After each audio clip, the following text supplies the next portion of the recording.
আসন্ন নির্বাচন সামনে রেখে মনোনয়ন বিতর্ক ও দলীয় প্রতিদ্বন্দ্বিতা তীব্র আকারে ধারণ করেছে। ময়মনসিংহ ১০ গফরগাঁও আসনে বিএনপির দলীয় মনোনয়ন পান আক্তারুজ্জামান বাচ্চু। এরপর বিষয়টি জানাজানি হলে মনোনয়ন বঞ্চিত নেতাদের কর্মীরা আন্দোলন শুরু করেন।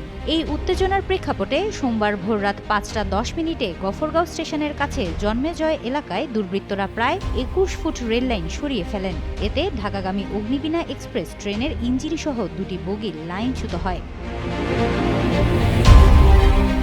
Gafargaon railway station master Hanif জানান, তিনি এখনও ঘটনাস্থলে পৌঁছাতে পারেননি, তবে রেলওয়ে নিরাপত্তা বাহিনী পরিস্থিতি নিয়ন্ত্রণে কাজ করছে। ময়মনসিংহের রেলওয়ে পরিদর্শক মোহাম্মদ সিরাজুল ইসলাম বলেন, ২১ ফুট রেললাইন সরিয়ে দেওয়ার ফলে ঢাকাগামী ট্রেনের ইঞ্জিনসহ দুটি বগি লাইনচ্যুত হয়েছে, তবে এখনও কোনো হতাহতের খবর পাওয়া যায়নি। গফরগাঁও রেলওয়ের উপসহকারী প্রকৌশলী মুস্তাফিজুর রহমান ঘটনার সত্যতা নিশ্চিত করে বলেন, রোববার একই স্থানে রেল লাইন তুলে ফেলার ঘটনা ঘটেছিল।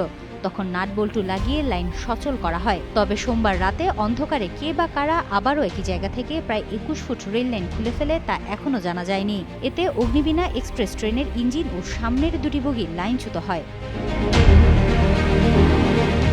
গফরগাঁও রেলওয়ের উপসহকারী প্রকৌশলী আরও বলেন, কুয়াশার কারণে ট্রেনের গতি কম থাকায় বড় ধরনের দুর্ঘটনা এড়ানো সম্ভব হয়েছে। ট্রেনের গতি বেশি হলে প্রাণহানির আশঙ্কা ছিল। লাইনচ্যুত ইঞ্জিন ও বগি উদ্ধারে ঢাকা ও ময়মনসিংহ থেকে দুটি রিলিফ ট্রেন পাঠানো হয়েছে।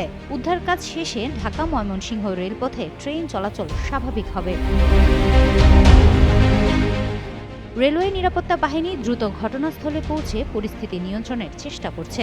মনোনয়ন বিতর্ক ও অসন্তোষের প্রেক্ষাপটে দলীয় সমর্থক ও কর্মীদের মধ্যে উত্তেজনা সৃষ্টি হয়েছে। হিমাতুল জান্নাত, যুগান্তর নিউজ।